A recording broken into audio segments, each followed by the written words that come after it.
Salut, c'est Enzo, bienvenue dans cette nouvelle vidéo. Aujourd'hui, on va voir comment installer et configurer le plugin Rank Math. C'est un plugin qui va vous aider à optimiser votre référencement naturel sur votre site WordPress. Il va permettre notamment d'envoyer votre sitemap à la Search Console, de rédiger vos métadonnées et d'avoir des indications sur l'optimisation SEO de vos pages et de vos articles de blog.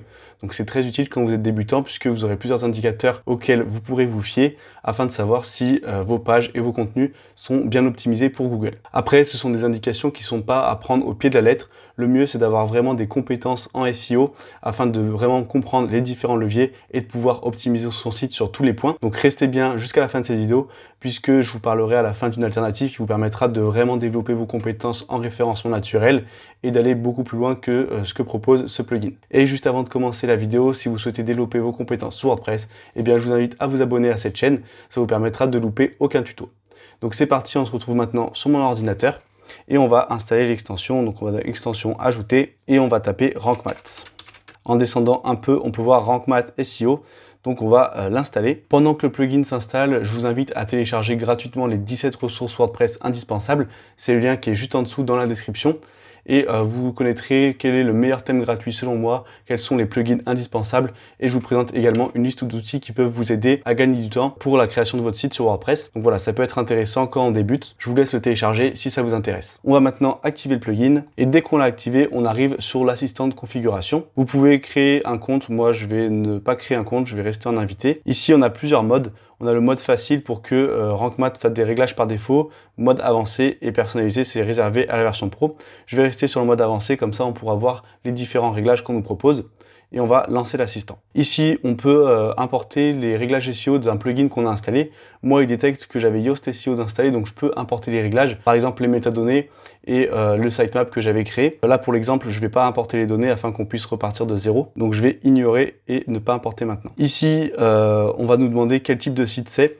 Donc ça, c'est important de mettre les bonnes informations puisque ensuite, ces informations vont être envoyées à Google. Il détecte automatiquement que c'est une boutique en ligne, que c'est une organisation. Donc je vais laisser ça par défaut. Le nom d'entreprise, il le détecte aussi. Là, on peut uploader un logo pour Google. Je vous conseille de le faire. Là, je ne vais pas le faire pour la vidéo, mais vous, je vous conseille de le faire. Et là, on peut inclure une image de partage social. Donc en fait, c'est une miniature qui sera mise en avant quand vous partagez un de vos articles sur Facebook, par exemple. Eh bien, la miniature de l'article sera ce fichier que vous avez uploadé. Mais moi, je vous conseille de ne pas mettre ça. Je vous conseille plutôt de mettre une image mise en avant dans vos articles de blog afin d'avoir une miniature personnalisée pour chacun de vos articles. On va enregistrer et continuer. Et là, on va connecter notre compte Rank Math à notre Search Console et à Analytics. Si vous n'avez pas encore créé de compte Search Console et Analytics, j'ai fait des vidéos à ce sujet sur ma chaîne, donc vous pouvez aller voir. Moi ici, je vais cliquer sur connecter votre compte Rank Math. J'ai pas encore de compte sur Rank Math, donc je vais cliquer ici pour m'enregistrer. On va activer, on va tout laisser par défaut et je vais autoriser la connexion à Google pour qu'il puisse se connecter à la Search Console et à Analytics. Ici, on peut voir qu'il s'est automatiquement connecté à mon site Easy WordPress, enfin mon site de test. Ici, on va sélectionner Easy WordPress. Pareil, dans Propriétés et dans Voir, on va mettre toutes les données du site web.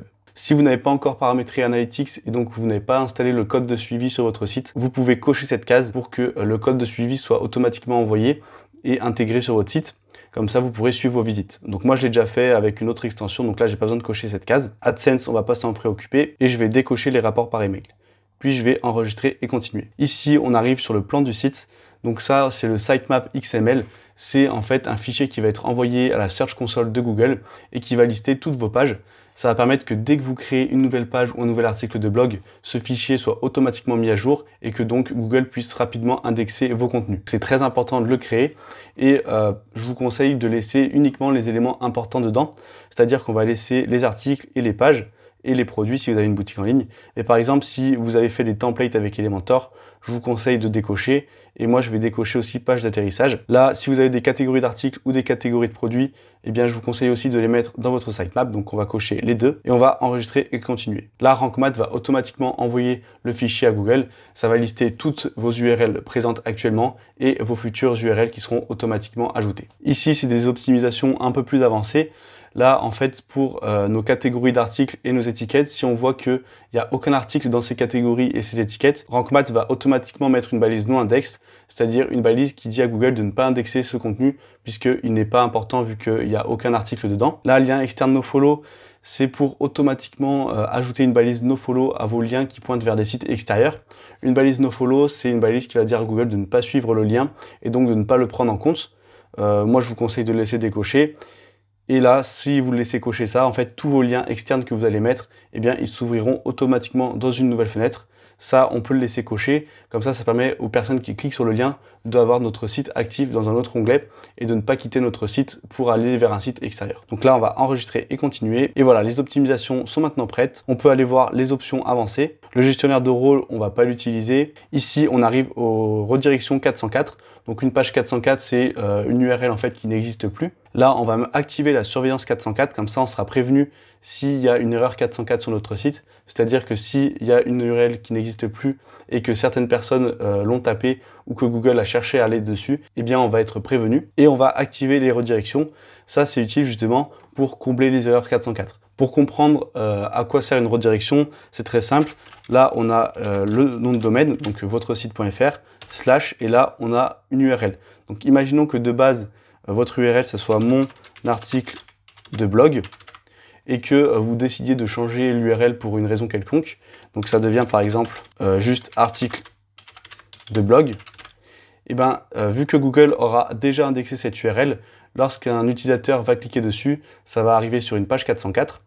Et donc, c'est important de mettre en place une redirection quand vous modifiez une URL. Et on va dire que l'ancienne URL, c'est celle-ci, et que la redirection, c'est cette nouvelle URL. Et donc, le visiteur ou l'algorithme de Google sera automatiquement redirigé vers la nouvelle URL. Donc, on va enregistrer et continuer. Ici, on a ce qu'on appelle le schéma, donc schéma.org. C'est un langage qui permet à Google d'afficher des informations complémentaires dans les pages de résultats de recherche. Par exemple, si on tape t-shirt homme, on peut voir ici que sur laredoute.fr, on voit une note avec 4636 avis. Donc ça, c'est grâce au schéma.org. C'est ce qu'on appelle les rich snippets ou les résultats enrichis. Parfois, ça va également afficher le prix ou un numéro de téléphone ou n'importe quelle autre information. Et donc ça, c'est possible grâce à Rank Math, puisque lui, il va détecter les données de vos produits, par exemple la notation ou le prix, et il va l'envoyer sous le type schéma.org à Google. Donc là, on va laisser cocher. Type de schéma pour article, on laisse article. Le reste, on va tout laisser par défaut puisque c'est bien configuré. On peut voir que type de schéma pour produit, on est bien sur produit. Et pour page d'atterrissage et les templates, on met aucun schéma puisque il n'y aura pas d'informations importantes. Et là, on va cliquer sur enregistrer et continuer. On a maintenant terminé la configuration de Rank Math SEO. On peut revoir un peu nos paramétrages et il nous invite à installer quelques extensions, on va pas s'y intéresser. Nous, on va aller dans la section redirection pour que je vous montre comment ça fonctionne. C'est ce que je vous ai expliqué précédemment.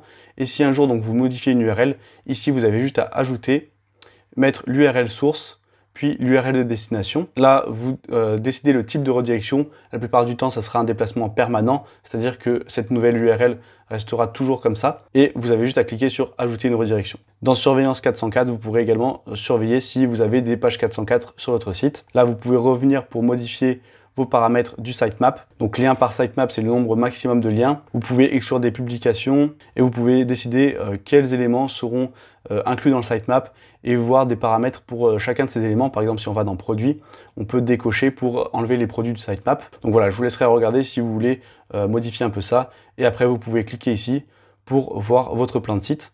On peut voir que là, par exemple, j'ai tous mes produits qui sont affichés. Et si je vais dans Général, on a l'index de sitemap, donc qui regroupe toutes mes URL regroupées par catégorie. Là, on a les articles de blog, les pages, les produits, les catégories et les catégories de produits. Je vais fermer tout ça et maintenant on va s'intéresser aux métadonnées. Donc ça, c'est le métatitre et la métadescription qu'on retrouve sur vos pages et vos articles de blog. Par exemple, si je vais dans page, que je vais sur page d'accueil et que je clique sur modifier, ici on peut voir qu'on a un petit score SEO. Bon, moi c'est 4 sur 100 puisque sur ma page d'accueil j'ai aucun contenu, c'est juste un site de test. Je vais cliquer dessus. Ici on a l'aperçu des métadonnées, comme je vous le disais, le métatitre et la métadescription, et on va pouvoir le modifier en cliquant juste ici. On va pouvoir saisir un titre, par exemple, bienvenue sur Easy WordPress. Bon là c'est un titre qui n'est pas terrible. Et mettre une métadescription, cliquez ici pour découvrir mon site. Vous voyez que quand vous rédigez, vous avez une petite barre ici qui vous indique si vous avez dépassé le nombre de caractères autorisés ou si c'est trop court. Donc voilà, essayez de vous fier à ça pour rédiger un métatitre qui soit ni trop long ni trop court, puisque s'il est trop long, il sera coupé et on verra juste des pointillés, donc ça fait pas terrible. Et s'il est trop court, c'est dommage puisque vous n'exploitez pas tout le potentiel de votre métatitre et votre métadescription. Et vous pouvez avoir un aperçu sur PC ou sur mobile pour voir ce que ça donne. Hop, ensuite on va fermer. Ici, vous allez pouvoir entrer un mot-clé que vous ciblez sur votre page. Par exemple, imaginons que sur cette page, je souhaite me faire référencer sur le mot-clé formation WordPress. Eh bien, je tape ici formation WordPress et là, Rank Math va analyser le contenu de ma page pour me dire si c'est optimisé ou pas. Donc moi, on voit que j'ai beaucoup d'erreurs puisque ma page n'est pas du tout optimisée. On a différentes indications que je vous laisserai regarder, mais les indications les plus importantes, c'est celle-ci. Donc là, on peut voir que le mot-clé ciblé n'apparaît pas dans le titre SEO, c'est-à-dire qu'il n'apparaît pas ici. Il n'apparaît pas non plus dans la métadescription, puisqu'on peut voir ici qu'il n'y a pas marqué formation WordPress. Il n'apparaît pas au début de notre contenu, il n'apparaît pas dans le contenu, et on peut voir que le contenu est trop court. Il nous dit d'utiliser en moins 600 mots. Et là, on a encore des indications supplémentaires. Donc je vous laisserai regarder tout ça. Et donc ça va être très intéressant pour savoir si votre page est optimisée pour un contenu. Même si vous êtes débutant, vous aurez plusieurs indications. Bien sûr, ce n'est pas à prendre au pied de la lettre puisque c'est un robot et qu'il faut surtout optimiser votre contenu pour l'humain et non pour un robot. Donc il faut le prendre comme des indicateurs, mais ne pas les respecter à 100%. Mais pour pouvoir juger les indications données par Rank Math et savoir si dans un cas particulier elles sont pertinentes ou pas, il faut avoir de très bonnes notions en référencement naturel. C'est pour ça que je vous invite à vous former au SEO. Et donc c'est donc ça que je voulais vous parler en fin de vidéo.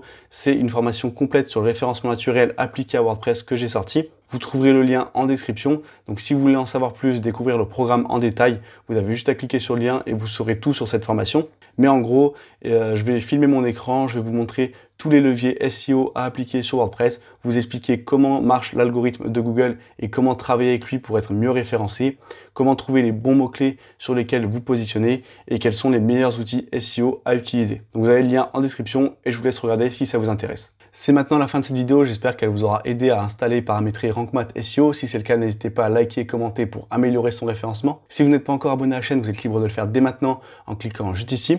Et si vous voulez aller plus loin et vraiment développer vos compétences sur WordPress, vous pouvez rejoindre gratuitement le club WordPress, c'est le lien qui est juste en dessous, et vous recevrez des conseils exclusifs directement dans votre boîte mail. Et moi je vous dis à très bientôt pour une nouvelle vidéo.